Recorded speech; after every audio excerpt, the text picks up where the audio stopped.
चलिए आज हम लोग हेनरी के नियम की सीमाएं पढ़ेंगे, फिर उसके बाद हेनरी के नियम का अनुप्रयोग और अणु संख्य गुणधर्म, ये तीन चीज पढ़ेंगे। जैसे हेनरी के नियम की सीमाएं, हेनरी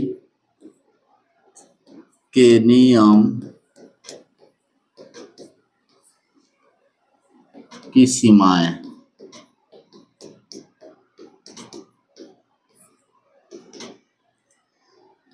यानी लिख सकते हैं इसको लिमिटेशन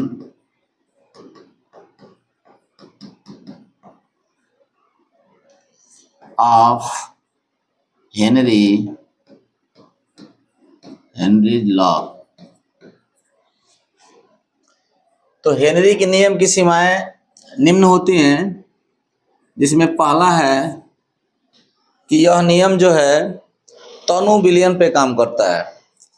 यह नियम तनु विलयन पे लागू होता है, यानी कि हल्का विलयन होना चाहिए, सांद्र विलयन पे लागू नहीं होता है। लिखेंगे कि यह नियम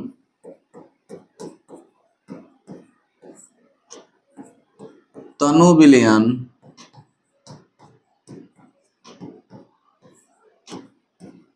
पर लागू होता है। इसकी पहली सीमा है।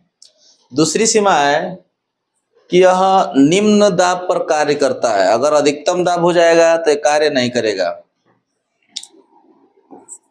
यह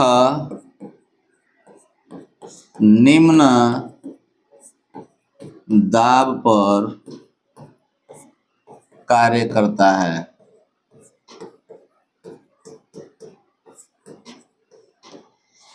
और तीसरा इसका सीमा है कि यह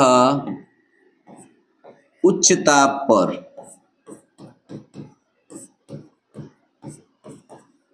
कार्य करता है।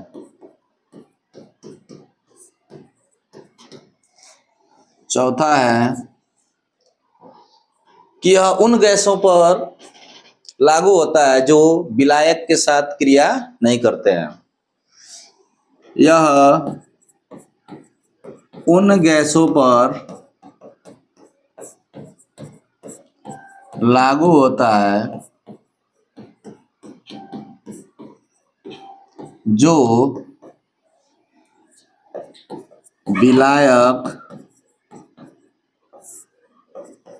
के साथ क्रिया नहीं करते हैं। तो इस तरह से चार सीमाएं हैं इसके हेनरी के नियम के। इसके बाद हम लोग चलेंगे हेनरी के नियम के अनुप्रयोग पे। ठीक, पहला नियम इसका पहला सीमा है हेनरी के नियम की सीमाएं। इसमें पहला है, यह नियम तनु विलयन पर लागू होता है। यानी कि विलयन कैसा होना चाहिए? हल्का होना चाहिए, गाढ़ा नहीं होना चाहिए, नहीं तो यह नियम लागू नहीं होगा। इतने ही सीमा के अंतर्गत यह जो है हेनरी ने अपना नियम बनाया। दूसरा है, यह निम्न दाब पर कार्य करता है। यानी कि दाब जो होना चाहिए निम्न होना चाहिए, कम होना चाहिए, अधिक नहीं होना चाहिए, तब तो यह कार्य करेगा, अन्यथा नहीं करेगा। तीसरा है, यह उच्च ताप पर कार्य करता है। ताप उच्च होना चाहिए, अधिक होना चाहिए, तब जाकर के यह कार्य करेगा। कार्य करेगा मतलब क्या? हेनरी का नियम काम करेगा। ठीक। चौथा है, यह उन गैसों पर लागू होता है जो विलायक के साथ क्रिया नहीं करते हैं। जैसे गैस का हेनरी ने दिया था, हेनरी ने नियम ये दिया था, गैस का द्रव में विलेयता के बारे में बताया था, गैस को द्रव में घोलने के बारे में बताया था।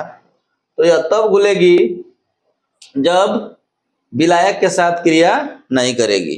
ठीक ना। अगला है हम लोगों का हेनरी के नियम के अनुप्रयोग। अगला है हेनरी के नियम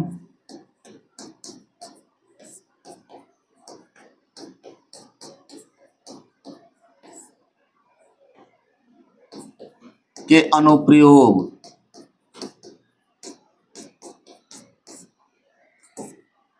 इसे इंग्लिश में बोलते हैं एप्लीकेशन ऑफ हेनरी लॉ। देखिए इसकी जो अनुप्रयोग है, हेनरी के नियम का अनुप्रयोग, पहला इसका अनुप्रयोग है कि शीतल पेय पदार्थ के रूप में किया जाता है, उत्पादन के रूप में। जैसे मान लीजिए कोई पेप्सी है, स्प्राइट है, सोडा वाटर है, तो इसमें जो है हेनरी के नियम के अनुसार ही काम किया जाता है। ठीक, तो पहला इसका जो है अनुप्रयोग है शीतल पेय पदार्थों के उत्पादन में।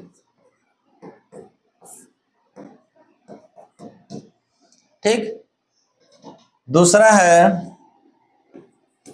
शीतल पेय पदार्थ का मतलब वही जो ठंडा है, सोडा वाटर है, मान लीजिए पेप्सी है, स्प्राइट है, उसके उत्पादन में हेनरी के नियम के अनुसार काम होता है। ठीक, उसके बाद दूसरा में जैसे गोताखोर होते हैं तो वो सांस लेते हैं, तो वहां भी हेनरी का नियम के अनुसार ही कार्य होता है। तो गोताखोरों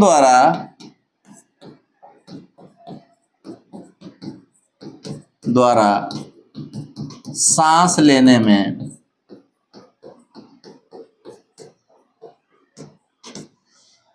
और तीसरा आपका है जैसे फेफड़ों के क्रिया विधि में। जैसे फेफड़ा हम लोगों का होता है तो इसका क्रिया विधि होती है, तो हेनरी के नियम के अनुसार ही ये कार्य करता है। तो फेफड़ों के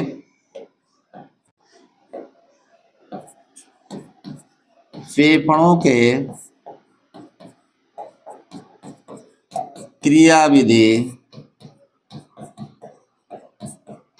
में। उसके बाद है चौथा में आएंगे हम लोग। चौथा में पर्वतारोही जो होते हैं, पर्वतारोही जैसे ही ऊपर जैसे जाते हैं तो वहां पे सांस लेने में उनकी दिक्कत होती है, तो वहां भी हेनरी के नियम के अनुसार ही चलते हैं। तो पर्वतारोही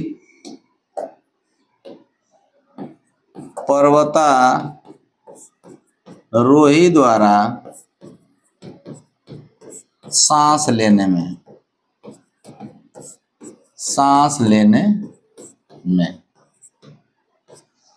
इस तरह से हेनरी के नियम के 4 जो है अनुप्रयोग हैं।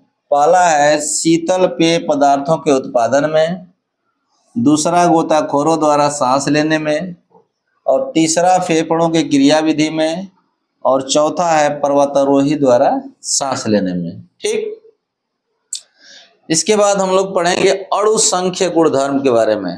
ठीक, अगला पढ़ेंगे अणु संख्य गुणधर्म।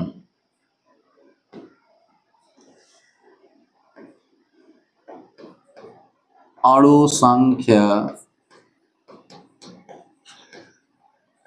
गुणधर्म।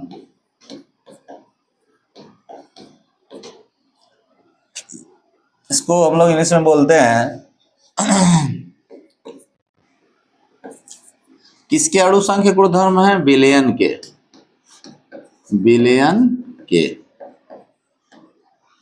के अणु संख्य गुणधर्म। कॉलिगेटिव प्रॉपर्टीज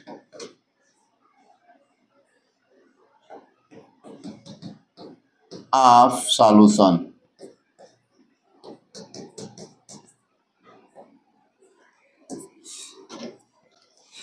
ठीक, तो विलयन के अणु संख्य गुणधर्म कहते किसे हैं, पहले इसको हम लोग लिख लेते हैं और समझ लेते हैं। उसके बाद हम लोग कितने होते हैं अणु संख्य गुणधर्म उनको लिखेंगे और समझेंगे। तो विलयन का वह गुण जिसमें उपस्थित कणों की संख्या पर निर्भर होता है विलयन। जैसे मान लीजिए एक एग्जाम्पल के माध्यम समझते हैं। यह अभिलयन है और इसका एक ऐसा गुण है जिसमें जितने कण उपस्थित है उनकी संख्या पर निर्भर करता है इसका गुण। मतलब जितना ही संख्या में कण होंगे उतना ही विलयन का गुण बताएगा कि विलयन कैसा है, स्वाद में या देखने में, ठीक ना, उसके गुण को बताएगा। ठीक, तो हम लोग इसी चीज को लिखेंगे कि विलयन का वह गुण जो विलयन में उपस्थित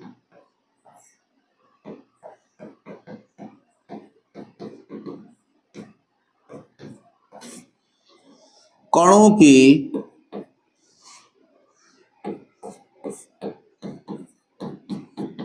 संख्या पर निर्भर होते हैं,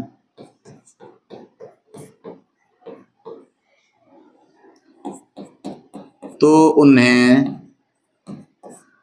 विलयन के अणु संख्या गुणधर्म कहते हैं।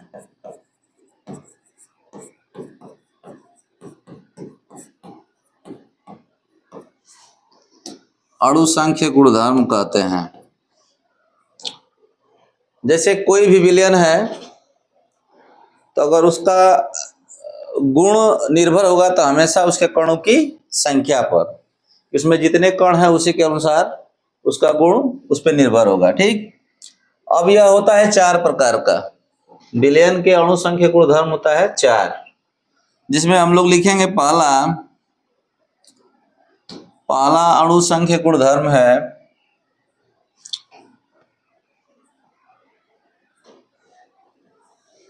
पहला है वाष्प दाब।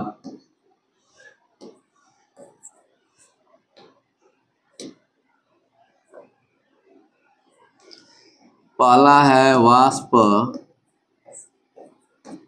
दाब का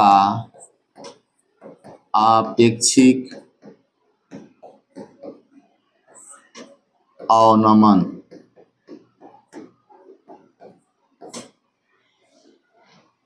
ठीक, और इसको हम लोग इंग्लिश में बोलते हैं रिलेटिव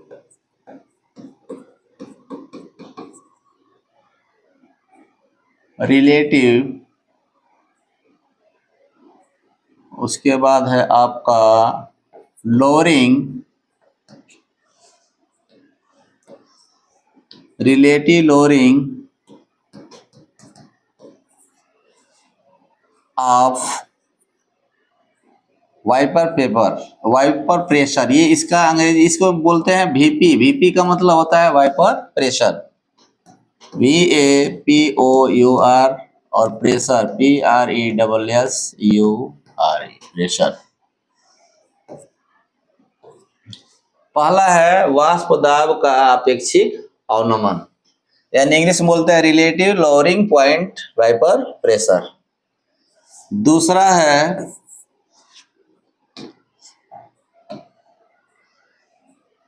है क्वथनांक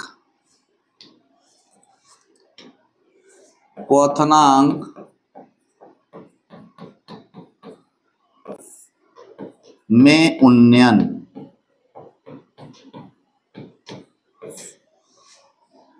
इसे बोलते हैं एलिवेशन इन बॉइलिंग पॉइंट। क्वथनांक का शाब्दिक अर्थ होता है उबलना। ठीक, क्वथनांक मतलब कोई भी अगर द्रव पदार्थ जिस ताप पर उबलता है ना, वही क्वथनांक होता है। तो इसलिए यहाँ पे इसको हम लोग इंग्लिश में बोलते हैं बॉइलिंग पॉइंट। तीसरा है हिमांक में अवनमन।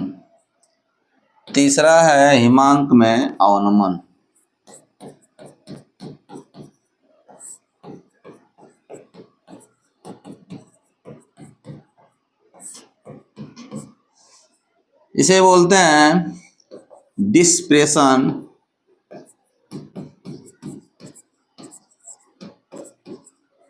इन, हिमांक को बोलते हैं फ्रीजिंग पॉइंट।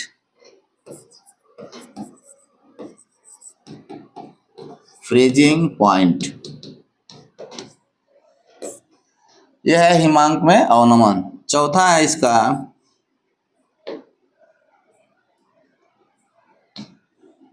चौथा का नाम है परासरण दाब।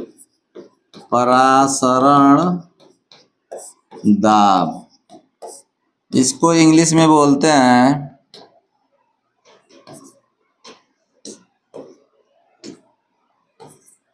Osmotic pressure.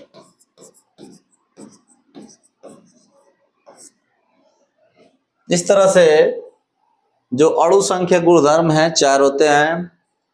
पहला है वाष्प दाब का अपेक्षिक अवनमन, यानी कि relative lowering of vapour pressure. और दूसरा है क्वथनांक में उन्नयन, यानी इल्वेशन इन बॉइलिंग पॉइंट। और तीसरा है हिमांक में अवनमन, यानी डिस्प्रेशन इन फ्रीजिंग पॉइंट। और चौथा है परासरण दाब, यानी कि ऑस्मेटिक प्रेशर। ठीक, इस तरह से हम लोग आगे इनके बारे में पढ़ेंगे विस्तार से और इस पे न्यूमेरिकल लगाएंगे।